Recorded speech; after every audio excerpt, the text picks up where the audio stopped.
जैसा कि हमने अपने पिछले लेक्चर में राग मारू बिहार के स्वर विस्तार के द्वारा राग मारू बिहार के स्वरूप से परिचय दिया था। मैं सोचती हूँ आपने घर पे अभ्यास किया होगा। क्योंकि संगीत गुरुमुख की कला है और बिना अभ्यास के आप कोई भी राग नहीं गा सकते, क्योंकि ये शास्त्रीय संगीत है, नियमों में बद्ध है। जैसा कि मैंने आपको पिछली बार स्वर विस्तार करते समय इस राग के न्यास स्वर पंचम, गंधार, निषाद और शरद किस तरह से उन पे न्यास किया जाता है, वो सब मैंने आपको गा के स्वर विस्तार के साथ में समझाया था। कैसे इस राग में शुद्ध मध्यम और तीव्र मध्यम का प्रयोग होता है, किस रीति से मगर तीव्र मध्यम के साथ में संगति की जाती है और ऋषभ का किस तरह से जोरदार प्रयोग, यद्यपि आरोह में वर्जित है, लेकिन जब हम अवरोह करते हैं तब किस तरह से ऋषभ में हम जोरदार न्यास करते हैं, वो सब मैंने आपको प्रायोगिक रूप से गा के सिखाया था। आज हम राग मारू बिहार का बड़ा ख्याल सीखने जा रहे हैं। बड़े ख्याल के शब्द हैं रसिया वो न जा बाबू के देश।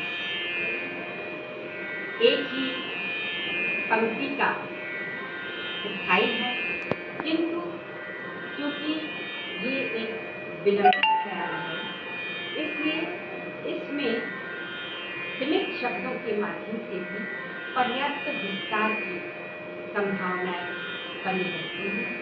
तो हम आज इसका बड़ा ख्याल सीखेंगे। इसका बड़ा ख्याल जो है वो एक ताल में निबद्ध, जो कि 12 मात्रा के ताल है। कोरोना के अभाव में तबला कंसिस्ट हमारे साथ नहीं है। हम अंगलियों में गिनेंगे। आपको बता दूं, सम जा के ऊपर है। इसका टेक्स्ट जो है वो आपने लिख लिया होगा। तो हम अब राग का स्थाई शुरू करेंगे। अंगलियों में गिनेंगे।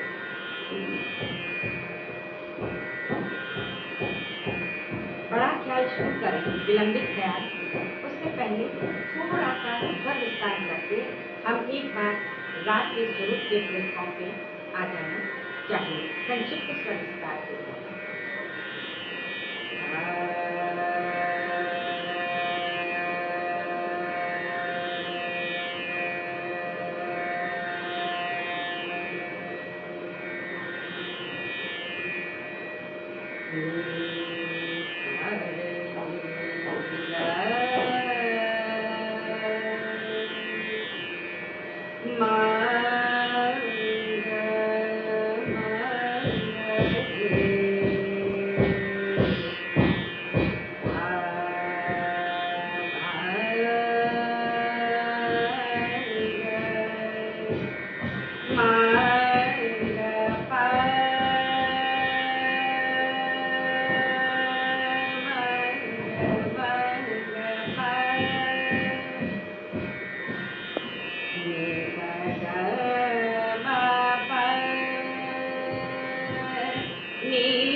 स्वर शुरू करते हैं।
ये विलंबित ख्याल की स्थायी थी।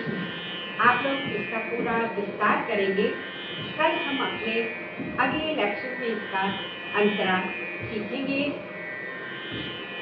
आप अपने चौथे ताले से गाइए या आपका जो भी स्वर सूट कर रहा है जिस ताले से उससे गाइए। मैंने थोड़ा पिच नीचा रखा है क्योंकि गले में खराबी की वजह से मैं पूरा स्वर नहीं लगा पा रही हूँ। मुझे आशा है आप इस एक लाइन का इतना अभ्यास करेंगे। आपको तो पता है विलंबित ख्याल की कितनी गुंजाइश है। पूरा राग का स्वरूप बिल्कुल स्पष्ट होके खड़ा हो जाता है।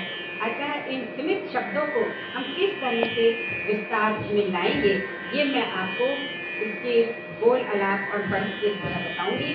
कल मैं पहले इसका आपको अंतर सिखाऊंगी। थैंक यू बच्चों, मैंने आपको अपने लेक्चर में राग मारू बिहाग का विस्तृत परिचय बताया था। उसका थाट, उसका वादी, संवादी, अनुवादी, विवादी, उसके नास्वर, उसका गायन समय, इसका विस्तृत परिचय, मुख्य स्वर समुदाय सभी कुछ गा के बताए थे। अब उसका हमें टेक्स्ट भी लिख लेना चाहिए ताकि आपके पास में जो है वो स्मरणीय बातें संग्रहित हो सकें और आप उस राग को अपने विशुद्ध मूल स्वरूप में गा सकें। तो ये राग मारू बिहाग का टेक्स्ट है। इसमें राग का सारा आपका जो है वो परिचय है, थाट, जाति, गायन समय, ये सब, और उसके साथ में पूरा विश्लेषणात्मक वर्णन है।